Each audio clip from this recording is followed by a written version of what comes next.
Todas las constituciones del mundo nacen de la Revolución Francesa. La Revolución Francesa se gesta en 1789 y es ya el ansia de transformar radicalmente la sociedad. Hay que entender que hasta 1789 éramos gobernados por reyes, de una manera absolutista. Las monarquías no discuten, no parlamentan, no dialogan, imponen. Y lamentablemente ese había sido el lentísimo desarrollo de la humanidad. Estamos hablando, y lo podemos constatar en la historia, de más de 1000 años de Edad Media, en donde el trabajador, el pueblo, prácticamente tenía cero derechos. Y simplemente no tenía permiso de pensar por sí mismo, algo que ahorita nos parece tan extraño, porque ahorita gozamos de libertad de expresión, de libertad de comunicación, de poder dialogar con el otro, aunque no estemos de acuerdo, respetamos las opiniones de los demás, ¿verdad? Y en ello nos enriquecemos. Nadie posee la verdad absoluta de ninguna manera. No estamos obligados a conocer todo de todo, pero sí estamos obligados a respetar a los demás, ¿verdad? Entonces, lo que aquí nos reúne es precisamente una situación deleznable en más de un sentido, porque en ese México que a mí me tocó vivir, se reconocía el Día de la Constitución y era un día en que realmente salía el gobierno, porque si ustedes hemos tenido oportunidad de ver cuando toman posesión del cargo, ya sea de presidente, gobernador, diputados, todos juran sobre este libro que es la Constitución del Pueblo de México y juran respetarla y hacerla respetar, lo que en realidad lamentablemente no hacen. No hacen porque aquí se garantiza lo que ellos deben de ver por el pueblo, ¿verdad? Ellos, los gobernantes, están obligados. Lo que guía el quehacer de los gobernantes en teoría es esta Constitución. Y aquí se dice que la gente debe ganar un salario mínimo digno, que le sea suficiente para mantener a una familia, ¿verdad? Y el quehacer del gobernante debiera de estar dirigido en esa dirección. Lamentablemente, yo creo que nadie en su sano juicio, y estamos hablando de nuestros héroes nacionales, murió, ¿verdad? No me imagino a Zapata ni a Pancho Villa morir para que hubiera el hombre más rico del mundo, ¿no? Para que México fuera realmente tierra de oligarcas, en el sentido de una enorme concentración de la riqueza. Nadie en su sano juicio quiere eso. Todo el mundo trabajamos, todo el mundo nos esforzamos, todo el mundo tenemos derecho al disfrute de la riqueza que en común generamos. Esto se sabía desde 1789. Por eso se da este conflicto tan grande que cambió toda la manera de vivir y de pensar. Yo vengo de la editorial La Casa del Tiempo, soy coautora de este libro que se llama Independencia y Revolución en San Luis Potosí. Y este libro, yo participé en la primera parte, hablando del movimiento de independencia de México. El señor Carlos Guerrero, él participa hablando ya prácticamente de la Revolución Mexicana, ¿verdad? Prácticamente de los inicios de la Revolución Mexicana, que en San Luis tuvieron a la gente pensante. A la gente pensante de la Revolución Mexicana, buena parte de ellos fueron potosinos. Estamos hablando de un Librado Rivera, de un Camilo Arriaga, de un Antonio Díaz Soto y Gama, hombres extraordinarios en más de un sentido, ¿verdad? Este libro, hecho y producido por La Casa del Tiempo, tiene sus biografías. Yo se lo recomiendo ampliamente porque es inspirador. Inspirador saber que hay gente que se preocupa por el bien común, que están dispuestos de alguna manera a que avancemos juntos. Yo considero que los niños de ahora no se merecen un peor vida que la que nosotros tuvimos la oportunidad de vivir, ¿no? A mí eso me parece aberrante. Las sociedades que no avanzan invariablemente retroceden. Entonces no es justo que por la cómoda omisión de la generación, por ejemplo, de mi generación, ahora haya niños mexicanos que no van a tener derecho a pensiones porque ya no existen, que ya no van a tener derecho a una jornada regulada porque ahora hay outsourcing en los cuales pueden trabajar 2 horas pagándoles, no sé, 15 pesos, 20 pesos. Todo lo que antes era ilegal lo convirtieron en legal, y es una ofensa a nuestra inteligencia, porque la Constitución de México no fue una graciosa dádiva del poderoso, fue pagada puntualmente a precio de sangre. 1 millón de mexicanos decidieron que no querían ya más ese sistema. Acuérdense que la mayor parte de los mexicanos vivían en haciendas. De entrada al siglo XX, más del 85% de la población en México vivía en el campo, en las haciendas, todos bajo el sistema de peonaje. El peonaje, que era una forma de hecho de esclavitud, ¿verdad? La gente nacía, crecía y moría en la hacienda. Dicen, nacemos en petate y cuando morimos pues nos envuelven en el petate y ya está ahí, ¿no? Entonces esa manera de vivir tan humillante fue barrida por esta revolución. Esta gente que entregó su sangre, la entregó para que tuviéramos derechos. Y los derechos fundamentales se hicieron realidad. Hubo un tiempo en que el Estado cumplía puntualmente el derecho a la educación. Como nunca, todas las universidades es producto de estos derechos, de esta sangre. Yo les quiero leer un parrafito breve de este libro, porque las ideas son a la acción como el relámpago al trueno, ¿verdad? Primero se generan las ideas. Vamos a decir que cuando viene el Renacimiento, en 1400, el hombre empieza a pensar por primera vez ya con cierta libertad. Quiere que el mundo gire alrededor del hombre, se responsabiliza de su propia existencia. Podemos hacer un balance y podemos decir que en todos los 1000 años de Edad Media, ¿verdad? Desde el 300, 400 hasta el 1200, 1300, 1400, el hombre siempre, toda su vida estuvo en base a que cuando muriera iba a ser feliz, ¿verdad? Todo estaba ligado con la religión. El hombre, de hecho, no tenía permiso de pensar por sí mismo. Era inconcebible. Hubo abusos, como no. Sabemos de la Santa Inquisición, de gente que no estaba de acuerdo y terminaban quemados, ¿no? Hasta muy avanzados. Estamos hablando, en 1600 se quemaba la gente por disentir en cuestión religiosa.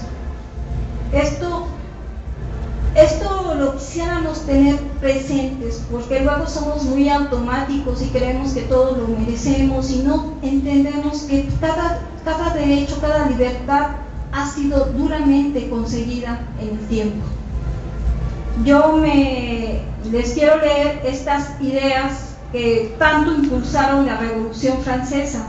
La Revolución Francesa son 2 actores principales: Maximin Robespierre, al que llamaban el incorruptible, y Danton.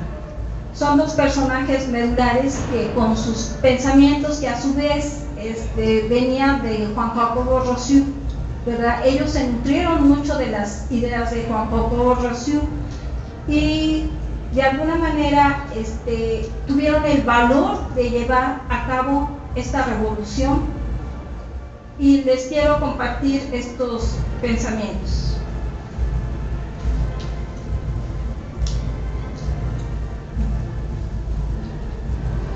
La unidad de dominio que poseía el Imperio Español en América se quiebra en el siglo XVIII, al penetrar en sus posesiones las ideas de la Revolución Francesa de libertad, igualdad y fraternidad. Ningún ser humano puede ser propietario de otro ser humano.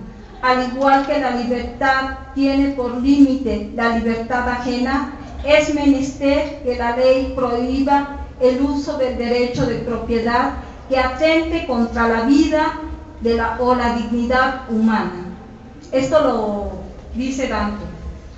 La revolución, para ser real, debe conllevar una nueva visión humana de la vida, de la muerte y del empleo de nuestros días. De lo contrario, está condenada a la insignificancia. Fíjense cuál era la mentalidad de esta gente que hizo esta revolución. Ellos realmente querían terminar con un sistema de opresión, querían que hubiera otras nuevas actividades, otras nuevas maneras de organizarnos, otras nuevas maneras de relacionarnos. Lo digo porque ahorita en México estamos, nadie lo puede negar, en una época de crisis, no solamente en México, sino a nivel mundial. El hecho de la concentración de la riqueza deja muchos mexicanos sin opciones de trabajo bien remunerado, sin opciones de desarrollo, ¿no? Hay un estancamiento social. La mayor parte del desempleo, el desempleo más alto es en la gente que curiosamente tiene carrera. Entonces, ¿por qué sucede esto? Porque el país no está creciendo, el país no está siendo desarrollado, y el crecimiento es inherente al ejercicio político, al ejercicio público. Es obligación de nuestras autoridades, por eso tienen todo el dinero de la nación, por eso les damos inclusive parte de nuestra libertad, todos respetamos las leyes, ¿no? Ahí estamos colaborando tanto en dinero, ¿verdad?, como en libertad, para que ellos están obligados a hacer lo que este libro dice. Y este libro dice que están obligados a proporcionar condiciones dignas para nuestra vida, ¿verdad?, condiciones de desarrollo económico. No es un juego. No separemos la política de la economía, es lo mismo. No hay política que no sea económica, ni economía que no sea política. Lamentablemente, en estos últimos años, ya bastantes años, se ha venido cambiando todo para favorecer nada más a la clase empresarial. Y la clase empresarial se ha pervertido. Se ha pervertido porque ya ni tan siquiera produce. Les es más cómodo, más sencillo, más fácil comprar mercadería que produce el pueblo chino y revenderla. Muchos cerraron sus fábricas y se convirtieron en revendedores de productos extranjeros. A lo que me refiero concretamente es que hemos dejado solo al gobierno, y ha abusado tanto de nuestra condición como de nuestra inteligencia. Nos damos perfectamente cuenta cuando nos mienten, nos damos perfectamente cuenta cuando malusan el dinero del erario público, ¿verdad? Y esto no es justo. Yo creo que estos jóvenes y estos niños no se merecen un México más difícil, donde la vida realmente cada vez es más dura y que está abierto para el capital extranjero. O sea, la Constitución mexicana tenía algo fundamental: no se podía vender un solo metro de territorio nacional, estaba prohibido. ¿Por qué? Porque 300 años fuimos colonia de España, no éramos propietarios ni del piso donde estábamos parados. Por 300 años fue el sometimiento más grosero, ¿verdad?, a nuestra existencia. Y cuando se hace esta revolución, se tipifica que el territorio nacional es para los mexicanos y que ningún extranjero puede venir a comprar territorio nacional. Esto fue realidad hasta Salinas de Gortari. Salinas de Gortari quita lo que nos protegía, porque es una protección. ¿Quién tiene el dinero? ¿Nosotros? Nosotros, los mexicanos, no tenemos dinero, ¿verdad? Porque la riqueza del país la concentra. En México, desde el virreinato, se concentraba toda la riqueza y todo el poder. Y cuando se fue independiente, no se dotó a cada ciudadano mexicano de territorio, por ejemplo. Si van a Estados Unidos, todo fue repartido. Llegaban los inmigrantes a poblar en Estados Unidos e inmediatamente recibían como patrimonio territorio de Estados Unidos, ¿verdad? Aquí en México no sucedió así. Entonces nos damos cuenta de que todos los cambios hechos a la Constitución fueron hechos para favorecer a los empresarios transnacionales americanos. ¿Qué intención tienen ellos? Solo una: la acumulación de la riqueza. Un empresario de cualquier nivel, de cualquier país, busca fundamentalmente la ganancia y no desecha, ¿verdad?, ninguna oportunidad para pagarlo menos y obtenerlo más. Ese es un empresario de cualquier parte del mundo: pagarlo menos y obtenerlo más. ¿Ellos nos van a venir a salvar? Por supuesto que no. Por supuesto que no. Ellos vienen a ganar. Lamentablemente, nuestros gobiernos nos han traicionado, esa es la palabra. Pero hay algo: todos los cambios son ilegales. ¿Por qué? Porque todos los cambios que atentan contra el espíritu de la Constitución son ilegales. Y la Constitución, ese millón de personas que murieron para que hubiera un Estado mexicano que garantizara libertad, no tiene nada que ver con los cambios que han convertido. Son ilegales. La gente no los aceptamos. Este hermoso México nos pertenece a nosotros, no se crean que no. México les pertenece a los mexicanos, y estoy invitando al doctor Joaquín Antonio Muñoz Mendoza, ¿verdad?, a que nos acompañe. Yo les quise hacer este breve paréntesis. ¿De dónde viene la Constitución? Pues básicamente del cambio estructural de todas las sociedades de la Revolución Francesa. Dejo con ustedes al doctor Joaquín Antonio Muñoz Mendoza. Él tiene preparado también una interesante charla.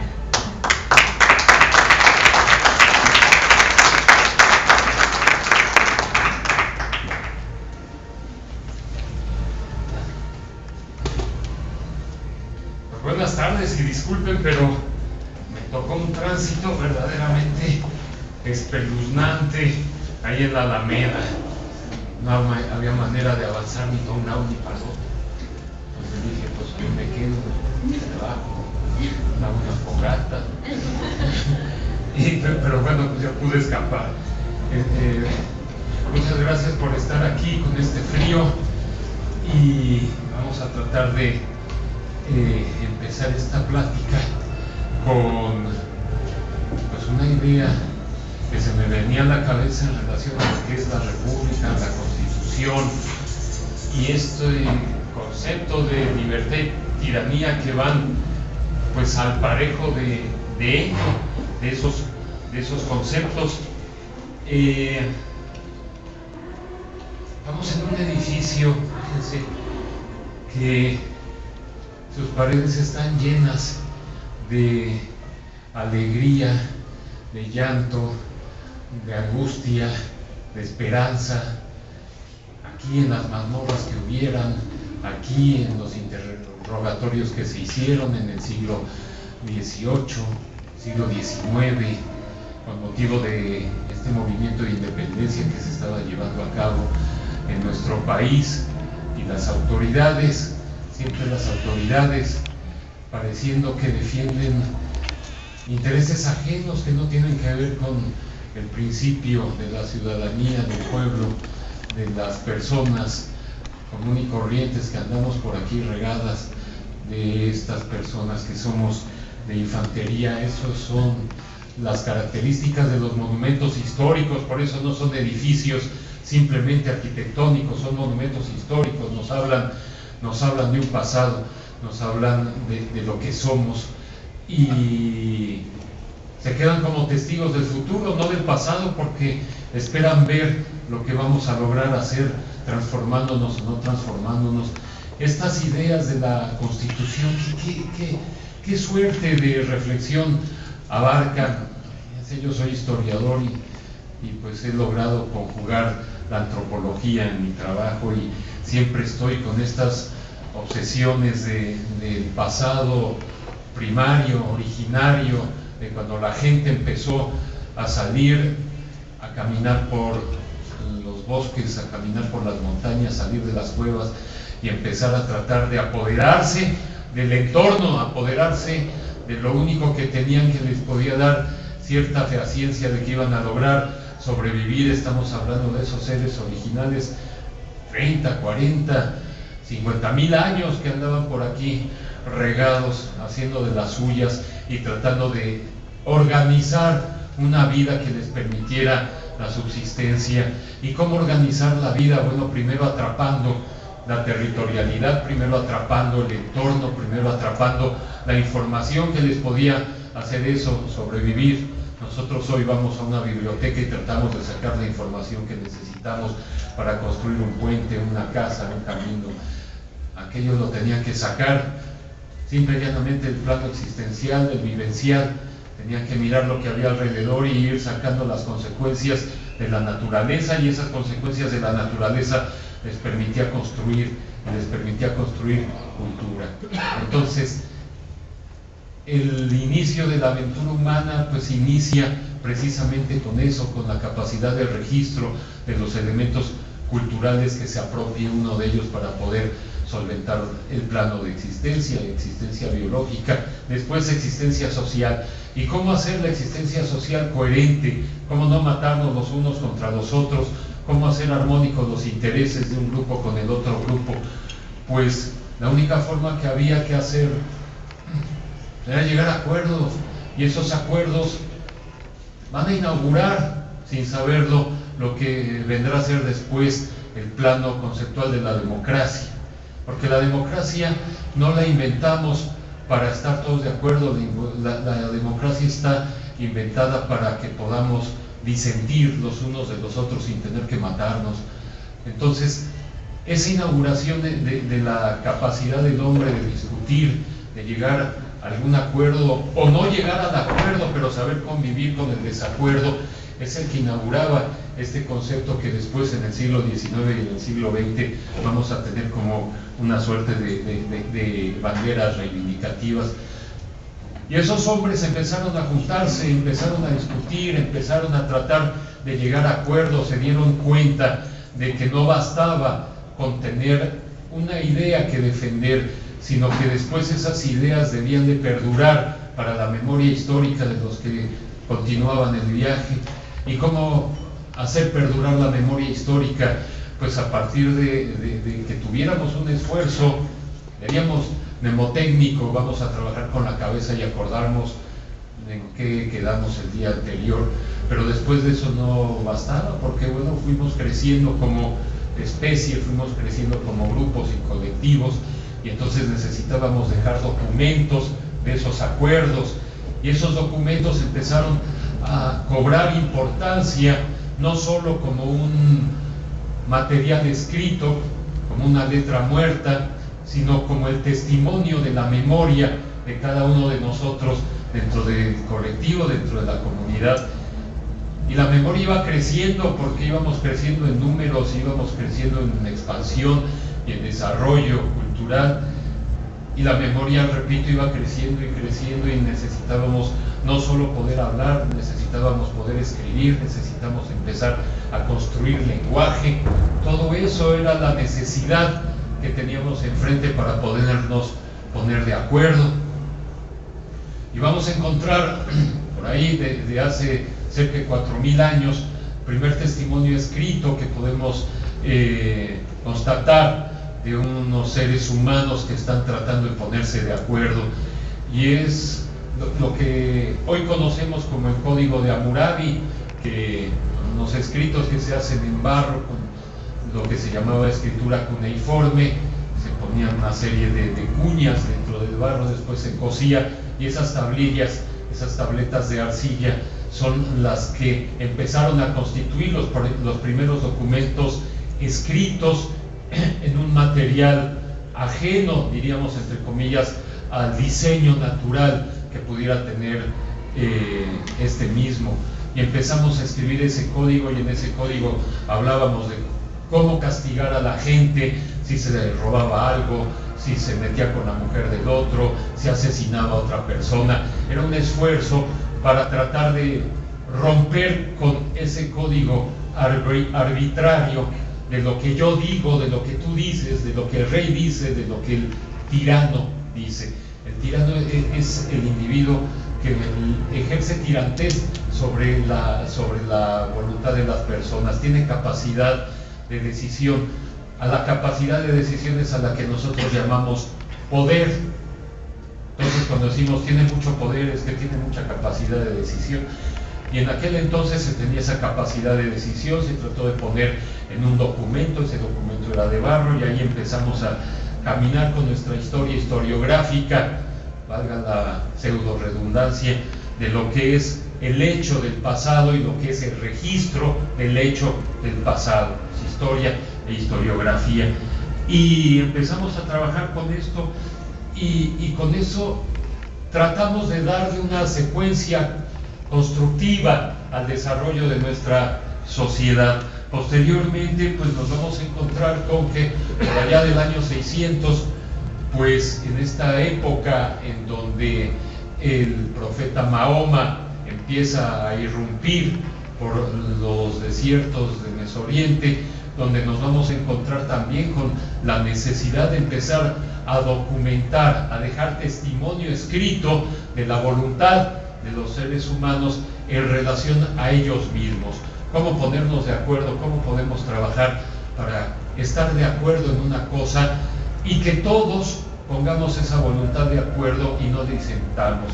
Es decir, vamos a tener la capacidad de proyectar nuestros acuerdos a un documento en donde ya no sea el ámbito verbal de discusión el que soporte una decisión colectiva, sino que ya haya un testimonio escrito en el que previamente nos pusimos de acuerdo, o nosotros o nuestros antecesores, o los que lo elaboraron finalmente, pero que dejan una norma que nosotros vamos a adoptar en principio voluntariamente. Claro, la norma voluntaria que es para nosotros como colectivo, pues no necesariamente tiene que ser la norma de otro colectivo. Otro colectivo puede vivir a partir de experiencias vivenciales completamente diferenciadas a las del colectivo inicial, y sin embargo no necesariamente tendrá que aceptar la norma del primero, y va a buscar hacer su norma, su propia norma, y esas dos normas no necesariamente, repito, tienen que estar en concordancia, pueden disentir, pueden generar fricción. Empezamos a hablar de la capacidad del ser humano de el registro de identidad a partir de la experiencia cultural, ¿sí? Y eso se plasma dentro de esas normas. Yo puse aquí una especie de chuleta, pero no la leo, así que no me sirve de mucho que digamos. Esa forma de escribir las cosas va a ir avanzando en el tiempo, y nosotros, en cuanto a registros históricos, vamos a tener que por ahí del 1215 un rey que le llamaban Juan Sin Tierra en Inglaterra agarra y decide que el ejercicio tiránico del poder, así como una especie de norma natural, diríamos un justnaturalismo, una justicia natural que se da más allá de los hombres y que viene impregnada por una voluntad divina, no le daba suficiente para avasallar a sus súbditos, para decir, ustedes hacen lo que yo digo y punto. ¿Y por qué? Porque me da la gana, y me da la gana porque yo tengo mis consideraciones que no tengo que explicarles a ustedes. Empezamos a tener un poder despótico, y esos poderes despóticos a veces logran cansar a la gente, y cuando la logran cansar generan fricción con ese poder. En el caso de este señor de Juan Sin Tierra, pues tanto los caballeros de la época como también, o sea, los guerreros que tendrían estirpe al entendimiento de aquellos, los curas, sacerdotes, no necesariamente el clero superior, hacen una reflexión y dicen, vamos a limitar el poder de este rey tiránico como habían sido todos los demás reyes y como siguieron siéndolo, y vamos a tratar de limitarlo, y vamos a hacer que el tipo reconozca una serie de reivindicaciones muy elementales que tienen que ver con la aldea, con el tributo, con los castigos al hacerle daño a un tercero, al afectar el interés de un tercero. Y ahí nos vamos a encontrar lo que vamos a llamar la Carta Magna, que viene a ser el principio de una suerte de constitución, de una constitución como nosotros la podríamos empezar a entender. ¿Ese sonido es mío? ¡Ah, qué bueno! A mí me tienen friqueado, como dicen los chavos. Todo.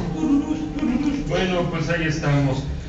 Y hasta 1787 nos vamos a encontrar con que los representantes de la recién nacida República de los Estados Unidos de América deciden darse a sí mismo también un documento en el cual la voluntad de todos ellos se refleje y por el cual esa misma voluntad se acerque a la voluntad popular, y se inaugura esta época de las constituciones entre comillas modernas, en donde no necesariamente todo el pueblo levantó la mano y dijo yo estoy de acuerdo con eso que me estás diciendo, sino que los representantes que así autonombrados funcionaban decían pues este es el documento base para crear un estado sólido, para crear una estructura política que define incluso nuestro rango de territorialidad. Ustedes acuérdense que en el origen de las cosas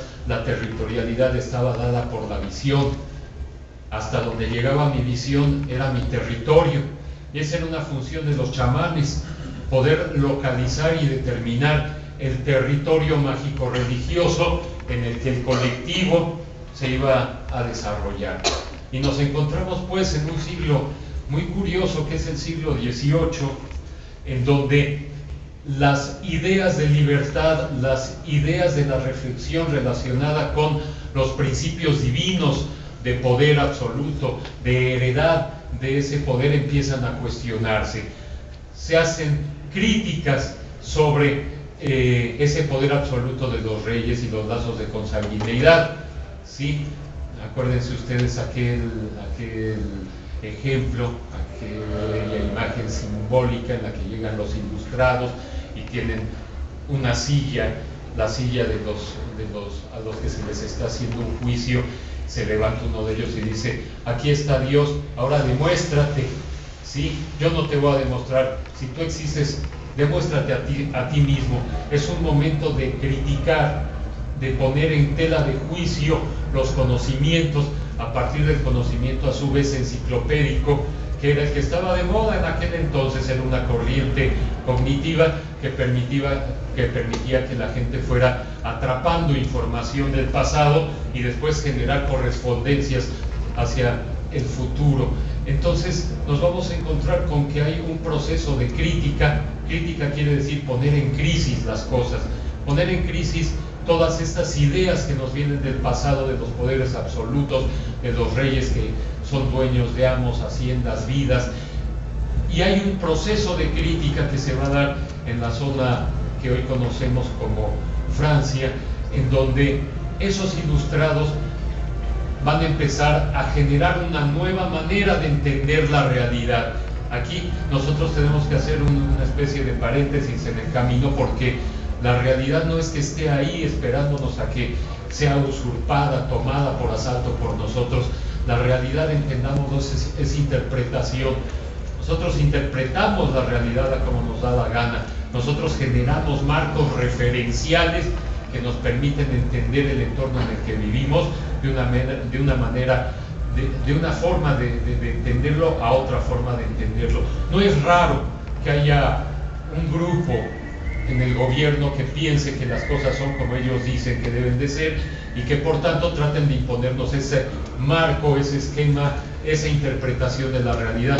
Pero tampoco es extraño que nosotros que pensemos que la realidad se debe de conformar de otras maneras, y hay que construir esa nueva manera de interpretar la realidad y darle contundencia, para que en esa contundencia podamos nosotros haber ganado una suerte de pulso contra que tenemos enfrente, que quiere imponer también su propia manera de identidad.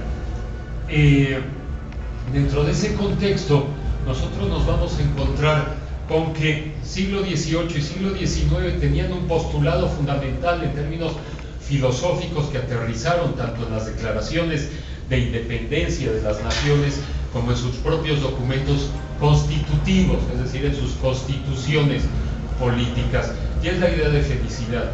Es el marco fundamental que había que reivindicar en el siglo XVIII y XIX dentro de la estructura jurídica que nos estábamos dando a nosotros mismos, la felicidad. ¿Y qué es la felicidad? Pues una vida plena en todos los sentidos. Y ese era un marco referencial ideológico que todos buscábamos en esa época. A partir de principios del siglo XX, en las constituciones nos vamos a encontrar con que ese marco ideológico se transforma, se va desplazando hacia la idea de la democracia. Es decir, ya no vamos a hablar de felicidad, ahora hablamos de democracia, como si la democracia por sí misma incluyera el concepto de felicidad. Y así no es, porque fíjense ustedes, hace muy poquito, hasta 2011, cuando un país que está cerca de la cordillera de los Himalayas agarra y decide proponer a las Naciones Unidas el concepto de felicidad como el valor bruto, el valor absoluto al que puede aspirar una nación. Y esa felicidad se tiene que conseguir a partir de una buena vida, tiene que ser cuantificable esa buena vida tiene que ver con los elementos que son obvios para vivir, como puede ser la nutrición, como puede ser la alimentación a base de una nutrición adecuada, como puede ser la educación, como puede ser el solventar la vivienda, como puede ser el solventar la salud. Y en la suma de todos esos engranajes son los que construyen la máquina que llamamos felicidad. Y fíjense, 2011 y la ONU, la Asamblea General de la ONU dice, sí, me parece bien, nosotros tenemos que empezar a aceptar el principio de felicidad como uno de los principios fundamentales de crecimiento y desarrollo de las naciones. Y las naciones son pueblos, las naciones son lo que la integran, y lo que la integran somos nosotros. Entonces, la pregunta es, ¿hasta dónde nosotros podemos reivindicar un concepto de felicidad del cual no compartimos en la medida en que estamos sujetos a otros elementos conceptuales que nos dicen que son los que aportan la estabilidad emocional dentro de una familia, dentro de un colectivo? ¿Cómo qué? Como el dinero, ¿sí? Nosotros hemos logrado traspolar nuestros sentimientos, nuestras capacidades emocionales a las capacidades de juntar dinero. Y ese dinero, nosotros decimos, pues lo tenemos que juntar a punta de trabajo, y para poder trabajar y ganar bien, pues debes de tener educación, o padrinos, ¿no? Pero bueno, en este caso vamos a hablar de lo que es teórico, de la educación. Y si voy a tener buena educación, debo de tener la forma de acceder a programas educativos de calidad. ¿Y esos quién me los ofrece? Pues en primera instancia, una cosa que se llama gobierno, a través, no por gusto, sino por obligación, un documento que nosotros, a nosotros mismos, nos hemos suscrito a él, llamamos Constitución Política de los Estados Unidos Mexicanos, ¿no?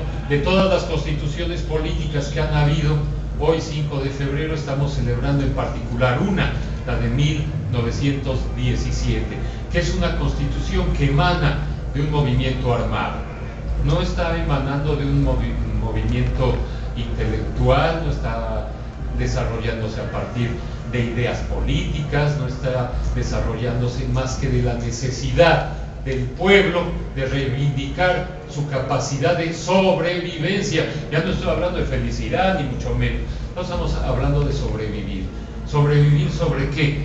Sobre los intereses de un corpúsculo que vamos a llamar una oligarquía, que se apodera del Estado, se apodera de la nación. El Estado es el conjunto de elementos, es donde estamos los ciudadanos, donde está el pueblo, donde están los gobiernos con sus instituciones. El Estado lo es todo, Y nosotros sabemos que el Estado debe de ser nuestro porque la Constitución de la República dice que es nuestro. Dice que el Estado está ahí para solventar las necesidades, lo que necesita pues el pueblo, nosotros el pueblo, ¿sí? Nosotros todos, nosotros somos el pueblo, entendamos eso. Y eso no es ni demagogia ni populismo, nosotros integramos el pueblo y formamos parte de él. Tenemos que reivindicar esa capacidad que tenemos de orgullo de formar parte de un pueblo como el que es el mexicano. Ese mexicano quiere decir hay una identidad, esa identidad quiere decir hay una cultura, esa cultura quiere decir hay una educación que trasladó los elementos culturales que privilegiamos para que pudiéramos ser alguien. Tenemos un artículo, el 34 constitucional, tenemos el 40 constitucional. Estos artículos hablan de la soberanía, estos artículos hablan de para quién trabaja el gobierno, estos artículos hablan de que tenemos la capacidad de cambiar los gobiernos que no nos gustan. Y no es porque no nos gusten porque sean bonitos o feos, porque parece que hoy vivimos uno de los gobiernos más nice que podríamos encontrar, con el copetudo y la señora que trabaja en Televisa. Son bonitos, nosotros nos tenemos que identificar con lo bonito, ¿sí? Bonito ineficaz, bonito corrupto, bonito simulador. Entonces tenemos que ubicarnos dentro de qué parámetros son los que nos van a dar a nosotros el constituyente para poder desarrollarnos en esta república. Yo creo que si tenemos una constitución que representa la voluntad del pueblo, la voluntad de nosotros, esa constitución está en nosotros hacerla cumplir. La constitución es nuestra, no es del gobierno. La constitución es un elemento para servirnos a nosotros y del cual servirnos nosotros, no el gobierno. Nosotros podemos perfectamente tomar decisiones como pueblo sin tener que consultarle al gobierno, porque el gobierno no es el rector de nuestra manera de pensar. Nosotros debemos aportarnos a nosotros mismos nuestra manera reivindicativa de pensar, porque si no reivindicamos nada, ¿para qué pensamos? ¿Qué sentido tiene reflexionar cuando no tenemos ninguna proyección de esa reflexión? Debemos de entender que ese documento que se llama Constitución de la República es nuestro, este es nuestro, ¿sí? Nuestro de nosotros. Le mete mano quien le da la gana, porque nosotros decimos en este libro de que formamos parte de una república representativa, democrática. Nosotros tenemos que cambiar de este libro la representatividad por la participación. Porque si somos una república democrática representativa, no nos podemos quejar a la hora de que una bola de delincuentes le meten mano a nuestro libro. Y esa bola de delincuentes le meten mano a nuestro libro porque tienen intereses específicos que quieren defender. Y esos intereses normalmente tienen que ver con el ámbito de actuación de una clase, que es una clase activa, poderosamente económica, poderosamente llena de influencia, poderosamente llena de representaciones modélicas que nos venden a nosotros, representaciones populares. Cuando estamos hablando de empresarios, no estamos hablando necesariamente de la cúpula empresarial, porque esa cúpula empresarial también parece que no, pero llega a ser antagonista de los propios empresarios, porque nada más se dedican a defender sus propios intereses. Entonces, cuando esos señores logran meter a sus diputados y a sus senadores para que le metan mano a nuestros libros, a este libro fundamental que es nuestro y que tenemos que asumir la propiedad de él, en ese momento no podemos reclamar nada porque nosotros los elegimos, son nuestros representantes. Yo voté a, no sé aquí qué diputados hay, porque todos estos, no sé ni cómo se llama el gobernador. ¿Tenemos gobernador? Bueno, pues ese que está por ahí cobrando por algo, ese señor lo pusimos nosotros ahí, y lo pusimos con por un acto de voluntad, ojo, que puede ser consciente o que puede ser inconsciente. nosotros podemos estar actuando por reflejo. A nosotros nos dicen, el PRI es una maravilla porque gobernó durante 80 años y surgió de la revolución. Y si para mí es un paradigma, es decir, si para mí es un ejemplo el movimiento revolucionario de 1910, y nos dicen que ese partido surgió de ese movimiento revolucionario, pues puede que sí, y puede que en ese momento cumpliera una etapa histórica, pero también acuérdense ustedes lo que decían de los tres mosqueteros, que no es lo mismo los tres mosqueteros que 20 años después, ¿no? En referencia a la segunda parte del libro. No podemos estar ante un partido revolucionario institucional que simple y llanamente está defendiendo sus propios intereses. Y nosotros, el pueblo, nos vemos que tenemos un documento que nos permite reivindicar nuestras propias interpretaciones de la sociedad, nuestra forma propia de entender el desarrollo, el progreso y por supuesto la felicidad, sin tener que pedirles a ellos su visto bueno, sin esperar que ellos nos digan qué es a lo que le tenemos que aplaudir.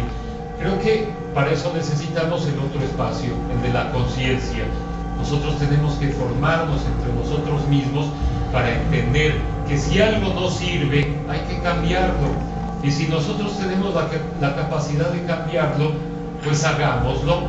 Esta es la verdad de Perogrullo, ¿no? No decían que era el filósofo de Güemes, pues es el filósofo de Güemes.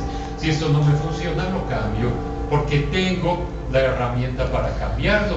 Si yo soy dueño de una tienda de abarrotes y mis representantes, o sea, mi administrador, se roba mi dinero, pues muy tonto seré de seguirlo teniendo ahí, porque aparte está logrando hacer quebrar mi tienda, y yo vivo de mi tienda.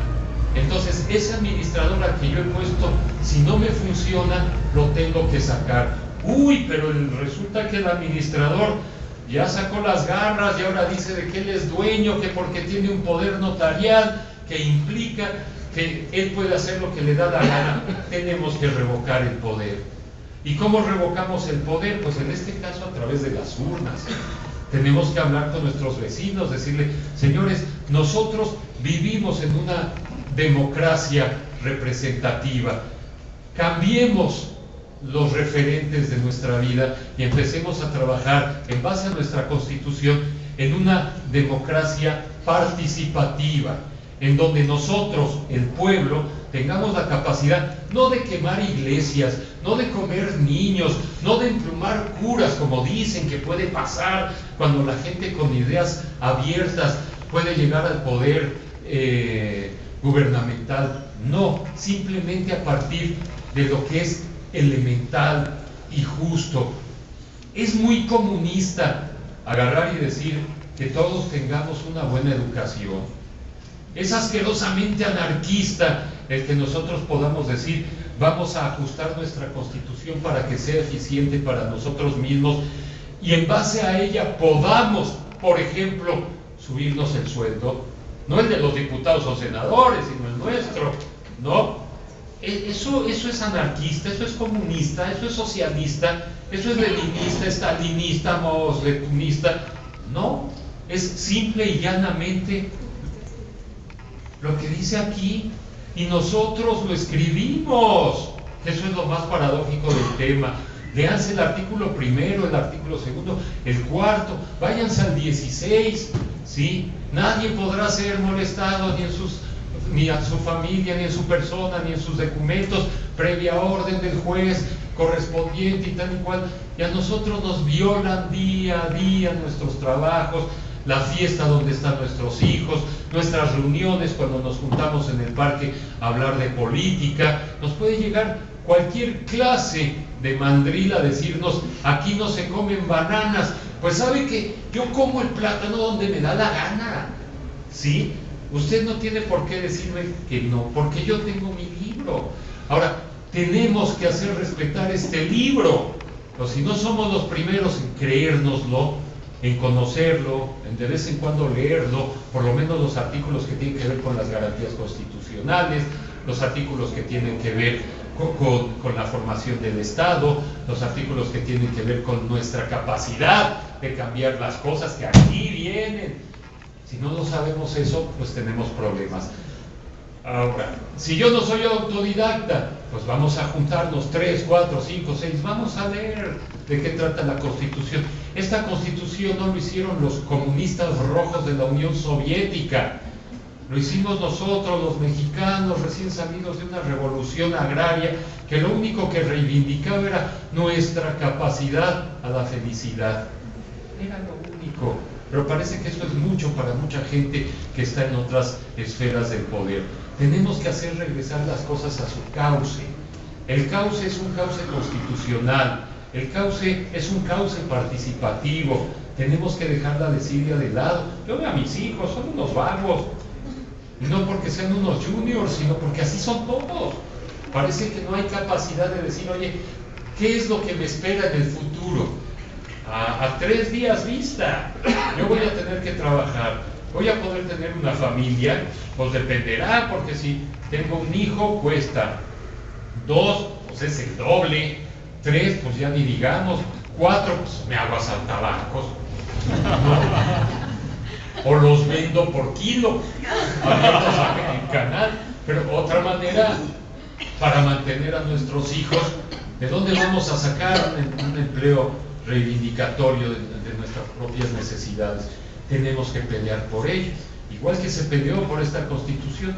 Nosotros en nuestro sistema decimos son héroes, Zapata, Villa, son héroes, decimos nos dieron patria, ¿no? ¿Se acuerdan los gritos de independencia? Vivan los héroes que nos dieron patria, aunque el grito sea absolutamente ilógico por la cuestión de querer hacer casar la historia con la ideología, pero son nuestros héroes, los reconocemos como nuestros héroes, y sin embargo, si nosotros empezamos a ejercer de héroes en nuestra época, nos llaman delincuentes, somos terroristas.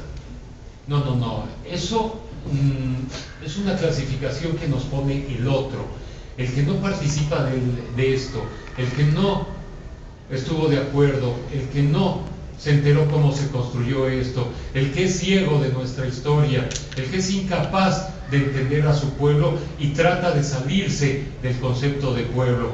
Ellos son clase política, son oligarquía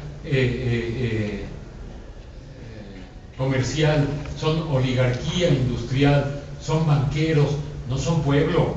Se ríen cuando nosotros decimos nosotros el pueblo. Dicen, qué demagogos, son populistas. Pues si ser populista es defender la Constitución que nosotros mismos escribimos, si ser populista es buscar que nuestros hijos tengan una correspondencia de vida decente, no estoy diciendo que todos sean hijos de Rockefeller, estoy diciendo que tengan su trabajo, que tengan su comida, que tengan una educación que sea plena, una educación eficaz, adecuada, funcional, que no comamos puras porquerías. Los tacos tan resabrosos, las gorditas también, a mí me encantan, pero de vez en cuando hay que echarle algo nutritivo al fuego, ¿no? Porque si no, pues vamos, pero, perdón por la palabra, pero jodidos, directitos a la tumba. Tenemos que buscar la calidad de nuestras vidas. Si eso es un pecado, si eso es populismo, si eso es ser comunista, pues yo me apunto, ¿sí? Ahora, haga el milagro quien lo haga, pero que se haga. Lo que no es posible es que sigamos viendo pasivamente cómo esto se transforma en un papel, en un rollo del baño, y que lo están utilizando permanentemente, riéndose de todos nosotros, riéndose de esos héroes, riéndose de todas las personas que nosotros de una forma o de otra hemos logrado construir este documento, y del que ellos cínicamente dicen defender, cuando sabemos de sobra que lo utilizan nada más para sacar provecho de lo que les interesa en el momento que les interesa. Somos como varios Méxicos. Tenemos un México de esas oligarquías, de esos grupos de interés específicos, de clase, que no nos dejan crecer a todos los demás Méxicos, que estamos integrados por los comerciantes, por los industriales, por los estudiantes, los profesionistas, las madres solteras, ¿por qué no? Católicos, judíos y protestantes, todos seguimos siendo mexicanos y debemos de trabajar por nuestra patria y por nuestra patria chica, que es la familia. No estamos hablando que sean otros. La Constitución es un arma. Esto es como un rifle para nosotros y está cargado. Debemos de saber cómo usarlo, debemos aprender a disparar con él, debemos de juntarnos para hacer sesiones de cómo se arma y se desarma este arma tan importante que tenemos en nuestras manos. Con ellas podemos detener al ejército, podemos detener a los policías, podemos detener a los delincuentes, pero debemos saber pues, de qué se trata. No en balde, cierto presidente que no brillaba por su inteligencia, pero sí por su altura física, pues agarró y dijo: vamos a quitar el civismo de los planes de estudio. Luego llegó el otro pobre idiota asesino, genocida, y dijo: bueno, no solo el civismo, ahora vamos a quitar la historia, porque eso no sirve para nada. A ellos no les sirve para nada porque son desgastados. Yo necesito saber quiénes son mis abuelos, ustedes no. Pues yo creo que sí, a ellos no les interesa, porque no les sacan jugo, ¿sí? Entonces para ellos da igual que sus abuelos sean gente respetable, que sean bandidos. No les importa, al contrario, mejor no hablemos del pasado porque igual sí son bandidos. Entonces, ¿por qué les tiene que importar la historia? ¿Por qué les tiene que importar el civismo? ¿Por qué les tiene que importar la esencia misma de lo que somos como nación? No les importa. Pues tenemos que empezar a trabajar desde la patria chica. Todos aquí estamos haciendo política, porque estamos en la polis. ¿Se acuerdan de los griegos, aquellos que vivían en una ciudad más pequeña que Tamazunchale? Pues esos señores en Atenas dijeron: se hace política a partir de que vives en la polis, y la polis quiere decir ciudad. Por eso para mí es mucho más importante tener la capacidad de crecimiento en una ciudad que no en un gobierno del Estado, que no en un gobierno federal de la República. Nosotros somos la célula fundamental del colectivo, somos la célula fundamental de la sociedad. Tenemos que asumir eso, capturarlo y hacerlo válido y engrasar nuestras pistolas. Si tienen alguna pregunta, yo se las agradeceré que me la puedan hacer ahora, y muchas gracias por su atención.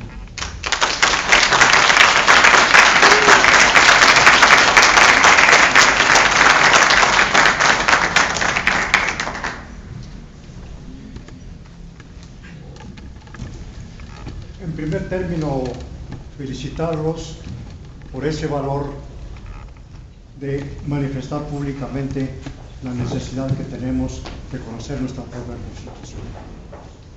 En segundo lugar, es muy importante que todos nosotros conozcamos la esencia misma de la Constitución para poder aplicarla en su oportunidad. En tercer lugar, si bien es cierto que en alguna forma nos hemos olvidado que tenemos nosotros un documento importante que nos puede salvar en un momento determinado, es justo y tiempo para poder recuperarlo. Creo que eso es lo más importante que podemos hacer, porque si bien es cierto y reconocemos que estamos pasando por momentos críticos en los que el aspecto, no únicamente el aspecto social, el aspecto económico, el aspecto histórico está en decadencia, es el tiempo y la oportunidad para recuperar. Deseo felicitarlos y no nos queda otra más que, como usted mismo lo manifiesta, conocer el documento que de alguna forma nos amparará hoy, mañana y siempre. Gracias.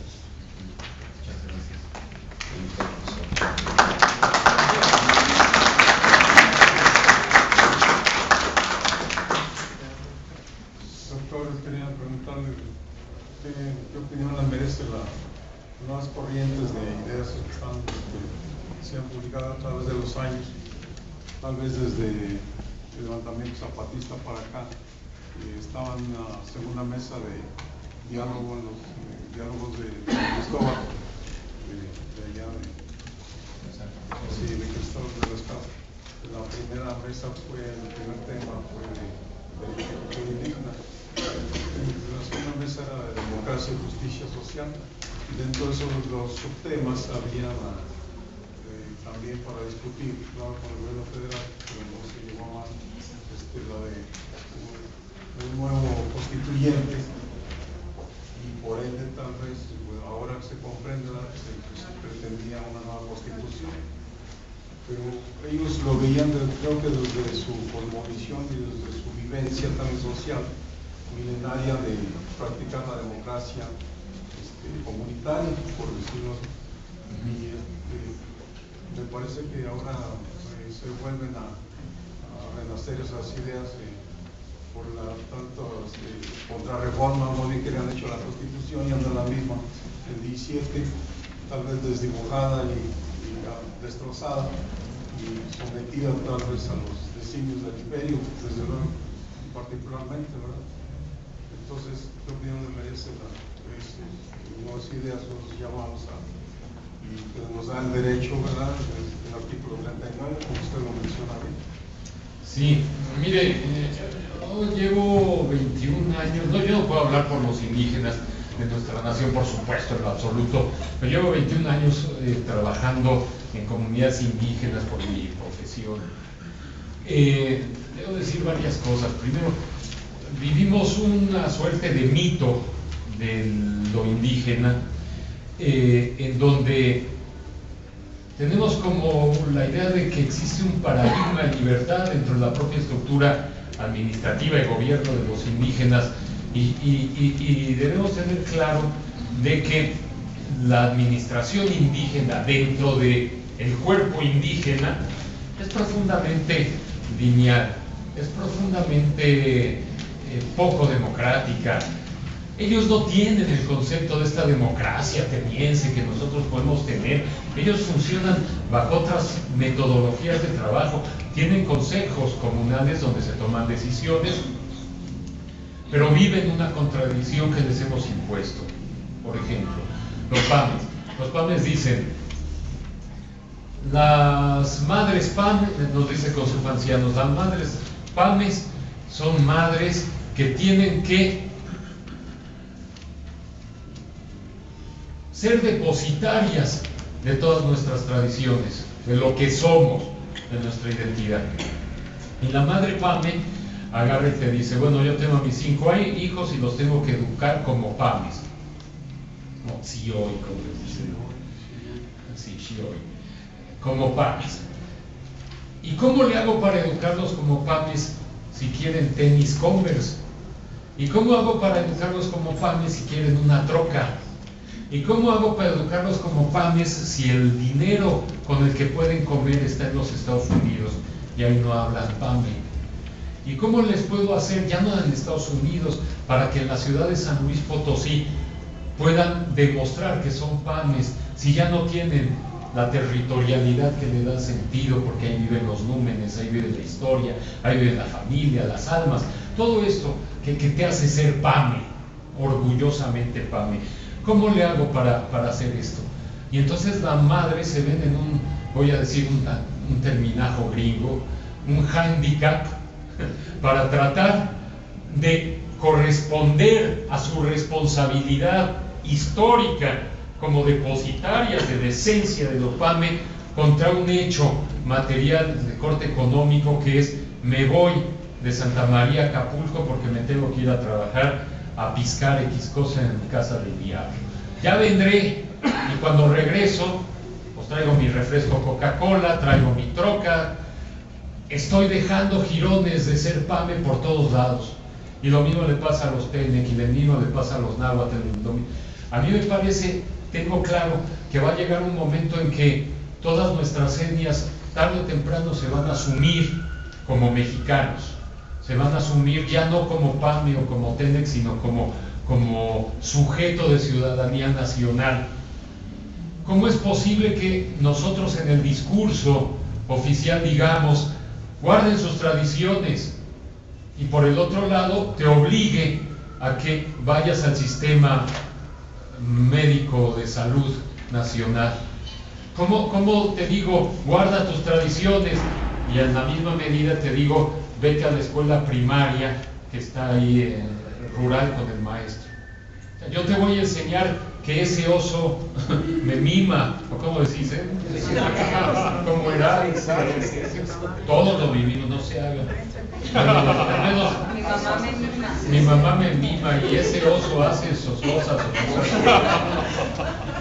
Yo, ¿cómo te defiendo a un oso? Osa y ositos. ¿Se acuerdan? Que dibujábamos los ositos. Bueno, y eso se lo digo en Camuy a un agua o a un Tenec. Y dice, con todo respeto, ¿qué chino es un oso, cabrón?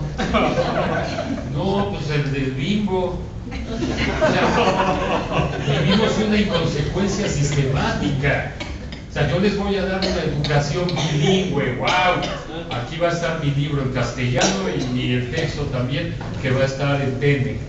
Pero todos los conceptos que animan el contenido del libro son netamente nuestros, occidentales, el libro mismo, desde donde estás trabajando. Entonces, yo tengo la intuición, después de tantos años de trabajar dentro del mundo indígena, de que el Estado mexicano ha generado una política perversa en donde discursivamente trata de solventar una presencia indígena, testimonio del pasado, testimonio de una riqueza cultural, y por el otro lado la trata de desaparecer, ¿sí?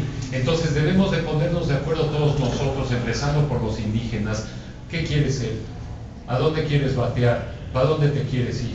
¿Sí? Porque ellos mismos también son idiotas, llegan y dicen, bueno, si me voy a Estados Unidos y gano $50, preferible que estar acá y ganar 5 centavos. Por eso, ese gano $50 implica que gasto $50 en productos que están relacionados con los dólares, que nada tienen que ver con tu cultura, que mil cosas, ¿sí? Entonces, yo llego a mi casa y quiero mi calefacción para no helarme, pues ya no uso una chimenea de barro, ya no un horno de barro, ya en vez de tomar el mezcal, el vino, lo que sea, pues me echo una Coca-Cola. Dicen los antropólogos, a eso le llaman sustitución cultural. ¿Sí? Llegan los indígenas huicholes y como ya no hay venados, cola blanca, pues entonces uso toros. Y dicen, no, pues no pasa nada, es un préstamo cultural. No, sí pasa. O sea, pasa por completo, porque todas las formas van construyendo el contenido conceptual de la cultura. Entonces, si yo empiezo a cambiar formas al interior de ese contenido cultural, estoy desmontando pieza por pieza todo el contenido cultural. Entonces, creo que es el momento de darle la cara a la historia, porque aparte de la perversión del Estado, de decir, tengo unos indígenas región 4, como dicen los jóvenes, o sea, los indígenas pobres, los indígenas que no deben ser reivindicados, los indígenas que son unos miserables, que no tienen dinero, no viven bien, y mis indígenas so new, so different, que son los indígenas prehispánicos, ¿no? Los de las grandes pirámides, el Quetzalcóatl Teclamacachli, esos que hablan de una historia gloriosa, a esos los cuido, los tengo muertos en el Museo Nacional de Antropología, ¿sí? Pero me luzco con ellos en exposiciones en el extranjero, y digo, este es mi pasado glorioso, y a mis indígenas los meto debajo de la mesa, que no se vea la miseria y que no se vea la desgracia y la contradicción en la que los tenemos sujetos. Son seres humanos, ellos tienen toda la capacidad para decidir sobre su concepto de humanidad. Creo que es el momento, por eso digo, tenemos que pasar a una democracia no representativa, sino participativa, en donde los propios indígenas digan, ¿saben qué? Yo quiero esto y esto, pero sin que haya